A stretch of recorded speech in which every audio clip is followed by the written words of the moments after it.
We're staying with that Supreme Court ruling. Its verdict, which ousted 5 governors from office in Nigeria, is culminating as a combination of a long-drawn battle which dates back almost 2 years now. On this special report, our political correspondent, Deji Badimosi, takes us through the journey of the case and the implication of the judgment, especially for Bayelsa and Kogi states. The 10-year elongation saga actually began as far back as 2010, when the 5 affected governors approached the Federal High Court in Abuja to extend their tenures, bearing when they took their oath of office as governors. All 5 governors had taken part in court-ordered rerun elections after the original elections had been nullified by the court. By February 2011, the Federal High Court agreed with their argument and extended their tenures. In granting the order, Justice Bello cited Section 180, subsection 2 of the 1999 Constitution to fix the expiry dates for Governor Ibrahim Idris of Kogi State as April 9, 2012, Aliyu Wamako of Sokoto State May 8, 2012, Timipre Silva of Bayelsa State May 29, 2012, Murtala Nyako of Adamawa State April 30, 2012, and Leah Limoke of Cross River State August 28, 2012. The judge also ordered INEC to conduct elections in the affected states 60 days to the expiry date of each of the governor's tenure.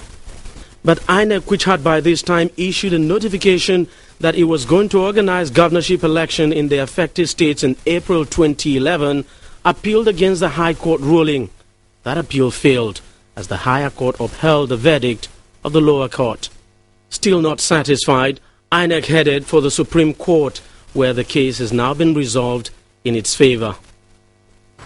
The judgment of the Supreme Court is final because the Supreme Court is supreme.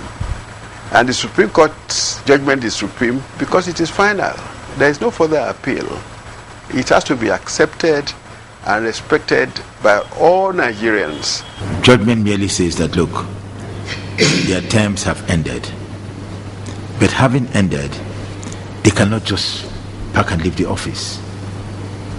The Constitution provides that they can leave office only when a successor emerges. A governor is supposed to be a representative of the people. And the fundamental assumption of our Constitution is that we would have regular change of government. And the setup is that it will be done every 4 years. So the decisions of the 2 lower courts that suggested that governors could be in office for a day more than 4 years were clearly elements of injustice to the people. So it's great news. But the judgment leaves in its wake some bit of confusion, especially in Kogi and Bayelsa states. It is not very unlikely that we may see some people head to court to determine which party primary should be recognized as valid. For instance, in Kogi State, the contention may be which between the PDP primaries held in January 2011 and September 2011 is valid. By the way, both primaries produced 2 different persons as candidates. It is also a similar situation in Bayelsa State, where the January 2011 PDP primary produced Governor Timipre Silva, while the November 2011 primary produced Siriake Dixon as candidate of the PDP. I think, honestly, that Silva will be hard put to say that it is the last primaries, the primaries that was held last year that is valid, and not the one that was, well, the first one that was held, and not the second one, because he took part in the second primaries. So, a man cannot allow to eat his cake and have it. You cannot reprobate and approbate.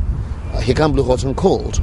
As for the other 3 states, we are not likely to see any drama, since the incumbent governors there won both primaries of their party. So, the legal fireworks may just be starting for both Bayelsa and Kogi states.